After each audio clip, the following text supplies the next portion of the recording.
জায়নামাজে কাবা শরীফের ছবি আছে, সেই জায়নামাজে নামাজ পড়া যাবে কিনা?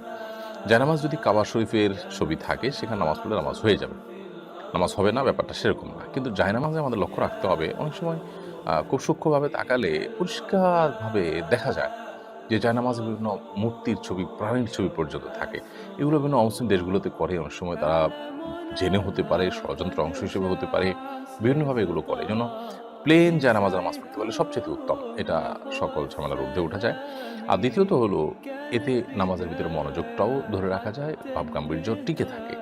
আর যদি আপনি কাবার ছবি বা এই জাতীয় কোনো কিছু রাখেনও, তাহলে সেক্ষেত্রে রাখতে পারেন, এতে গুনাহ হবে না। বাট কাবাকে প্রয়োজন ছাড়া অনেক সময় দেখা যায় যে নামাজকে পড়াইতে হয়। আপনার এমনভাবে এটাকে ব্যবহার করতে হয় যে এটা অপমানজনক হয়। আরেকটা বিষয় হলো যে কাবার দিকে চেয়ে থাকা নামাজের মধ্যে হাদিসে নিষেধ আছে। আপনি কাবার সামনে দাঁড়িয়ে যখন মক্কায় নামাজ পড়বেন, তখনও কাবার দিকে চেয়ে থাকবেন, এটা হাদিসে নিষেধ আছে। আপনি নামাজের মধ্যে সিজদার জায়গার মধ্যে আপনি তাকিয়ে থাকবেন, এভাবে উপরের দিকেও তাকাবেন না, আবার সামনে কাবার দিকেও তাকাবেন না। তাহলে সেখানে সেই কাবার ছবি আপনি জায়নামাজ দিয়ে সেদিকে তাকাচ্ছেন, কাবার দিকে আপনার মনোযোগ যাবে, সেটিও কিন্তু উদ্দেশ্য। আমরা কিন্তু কাবার ইবাদত করি না, কাবার দিকে ফিরে আল্লাহর ইবাদত করি।